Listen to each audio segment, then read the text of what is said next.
नमस्कार दोस्तों। PWD candidate जो है फिजिकल हैंडीकैप्ड जो कोटा रिजर्वेशन है हमारे रेलवे में, उसके ऊपर कुछ वीडियोस मैंने रिसेंटली अपलोड किए हैं और अभी भी लोगों को काफी डाउट्स हैं।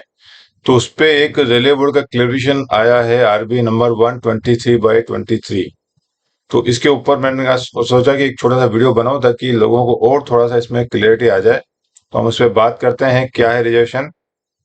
सब्जेक्ट में लिखा हुआ है clarification regarding reservation promotion to PWBD, और रेफरेंस में सदर्न रेलवे ने कोई क्लेरिफिकेशन बोर्ड से मांगा है, उसके ऊपर बात किया है। तो उन्होंने लिखा है कि one of the zonal railway namely SR has short clarification on the following points. Southern railway ने कुछ बोर्ड से क्लेरिफिकेशन मांगा है कुछ पॉइंट्स के ऊपर, उसमें बोर्ड ने क्लेरिफिकेशन दिया। और ये मेरे ख्याल से जितने भी पीडब्ल्यू रजिस्ट्रेशन जो डील कर रहे हैं उसको जो भी डील करने वाले लोग हैं उनको काफी मदद होगी, इसलिए ये वीडियो बना रहा हूं मैं।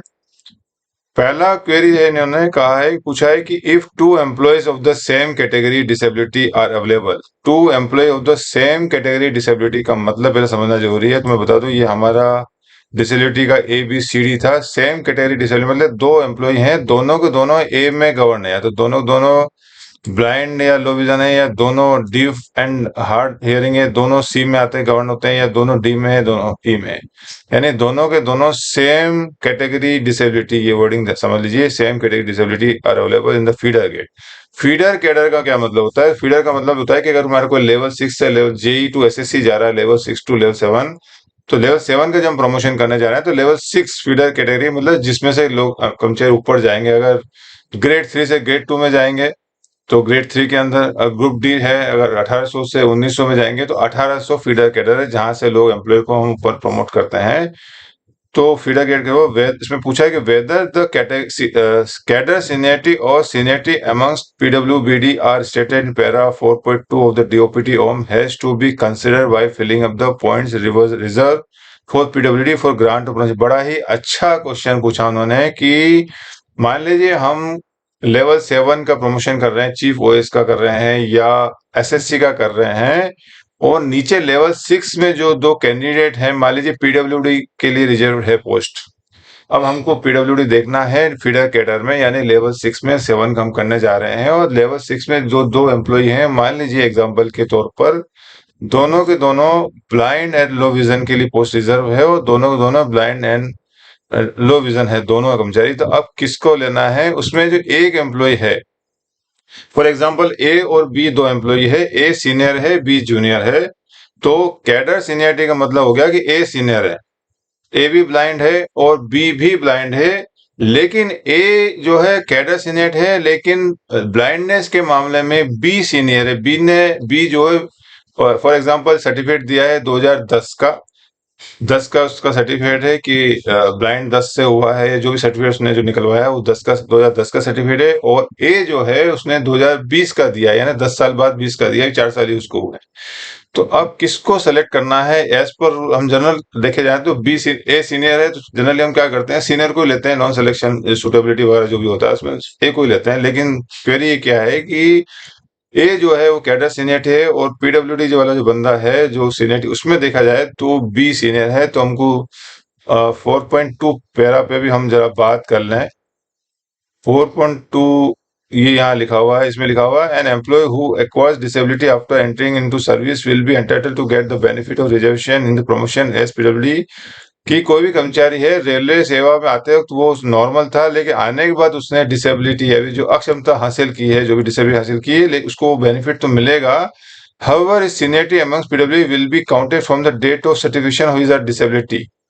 यानी कि उसको बेनिफिट मिलेगा, लेकिन जिस तारीख से उसने सर्टिफिकेट जमा किया है 40% या उससे अधिक डिसेबिलिटी का है, जो भी 40% में जो रूल बताया मैं, right of person with disability 2016 में जो भी डिसेबिलिटी बताई, अभी मैं बताया था ए से लेके ई तक बताया हुआ है, उसके तहत अगर उसने जो एक्वायर किया है वायलेंस सर्विस, तो जिस दिन से उसने सर्टिफिकेट दिया है उस दिन से मिलेगा, ये कहा गया 4.2। तो ये क्वेरी रेज किया उन्होंने 123 में।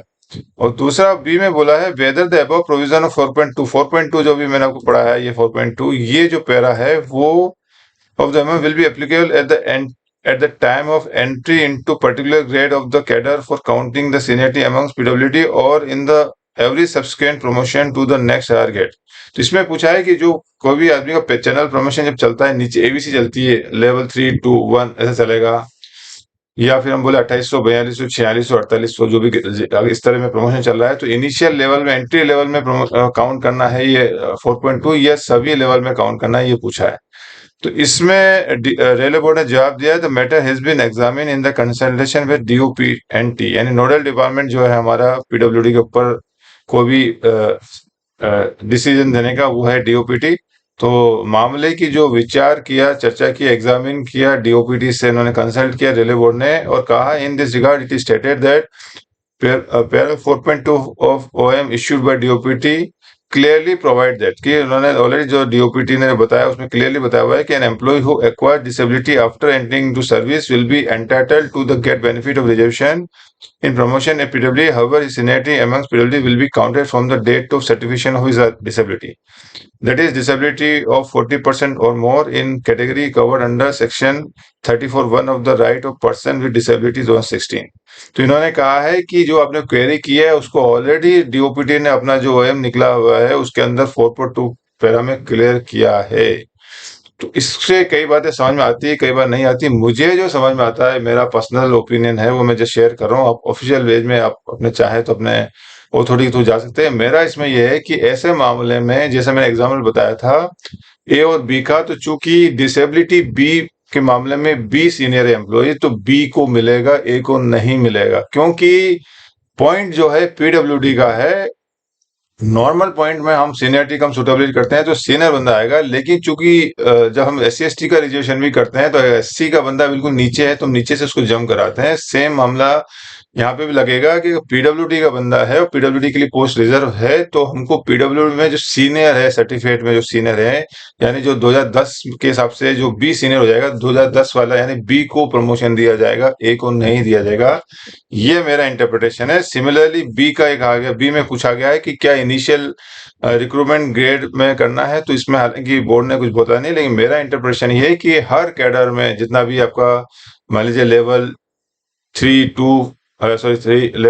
4 5 ये प्रमोशन है आपका एबीसी में, तो हर कैडर में आपको प्रमोशन 4.2 लागू होगा। सिर्फ इनिशियल रिक्रूटमेंट ग्रेड में लागू नहीं होगा, सभी में लागू हुआ, ये ऑलरेडी बताया हुआ है। तो ये मेरा इंटरप्रिटेशन है कि आपको हर लेवल में 4.2 को जो है लागू करना है, हर कैडर में, हर कैटेगरी जहां भी एलिजिबल कैटेगरी है आपकी रिजर्वेशन देने की, सभी कैटेगरी में, सभी लेवल में आपको लागू करना है। ये मेरा एक छोटा सा इंटरप्रिटेशन था। इसको इन्होंने हिंदी में भी बताया हुआ है, इसको यहाँ पर, कि यदि फीडर संवर्ग में समान श्रेणी दिव्यांग के 2 कर्मचारी उपलब्ध हो तो पदोन्नति देते समय बेंचमार्क विकलांगता वाले व्यक्तियों हेतु आरक्षित पद को भरने के लिए क्या संवर्ग वरिष्ठता, यानी कैडर में बंदा जो सीनियर है उसकी वो देखी जाएगी, या डीओपीटी के कार्यालय ज्ञापन के 4.2 में यथा निर्दिष्ट बेंचमार्क विकलांगता वाले व्यक्तियों में वरिष्ठता विचार किया जाएगा। तो जैसे बता दिया है 4.2 के हिसाब से ही किया जाएगा।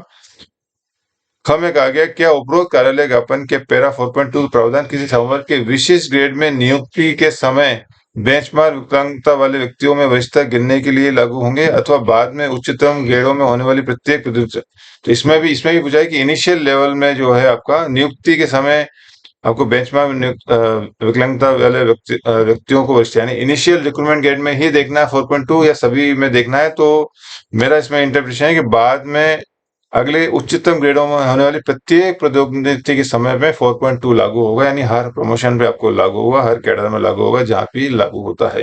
तो ये छोटा सा क्लेरिफिकेशन, मुझे उम्मीद है आपको पसंद आया होगा। प्लीज कमेंट जरूर करें, अच्छा लगे तो लाइक करें, और बहुत अच्छा लगे तो सब्सक्राइब जरूर करें, उससे हमको मोटिवेशन मिलता है। इसी के साथ ही अपना वीडियो में समाप्त करता हूँ।